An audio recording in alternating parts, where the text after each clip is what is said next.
শ্রদ্ধাটা কি জিনিস? চৈতন্য চরিতামৃতই বলছেন, শ্রদ্ধা শব্দে বিশ্বাস কহি সুদৃঢ় নিশ্চয়, কৃষ্ণ ভক্তি কইলে সর্ব কর্মকৃত হয়।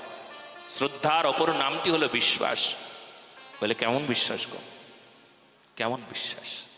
বলে দৃঢ় বিশ্বাস, শক্ত বিশ্বাস। নরম বিশ্বাস হলে হবে না। আজ বিশ্বাস হয়েছে তো কাল বিশ্বাস ভেঙে গেছে, এমন কতজন মানুষ আছে। হ্যাঁ, কি গো, তোমার গলায় তুলসীর মালা দেখেছিলাম, তুমি প্রসাদ ভোজি ছিলে, তোমার কপালে তিলক ছিল, শিখা ছিল, তুমি হঠাৎ করে তোমার এমন বদলে যাওয়ার কারণ কি? উত্তরে বলছে, যা চাইলাম সেটা পেলাম না, তাই ভগবানকে বাদ দিয়েছি। মানুষ জগৎকে বাদ দেয়, জগতের কামকে বাদ দেয়, দুনিয়াদারিকে বাদ দেয়, আর যে যাকে ধরে রাখতে হয় তাকেই তুই বাদ দিয়ে দিলি। বলো না গো রাধে রাধে।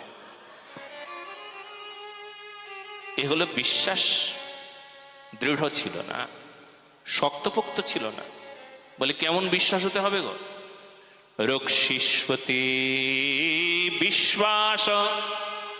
বলে কার মতন বিশ্বাস? দ্রৌপদীর মতন বিশ্বাস। কার মতন বিশ্বাস? প্রহ্লাদের মতন বিশ্বাস।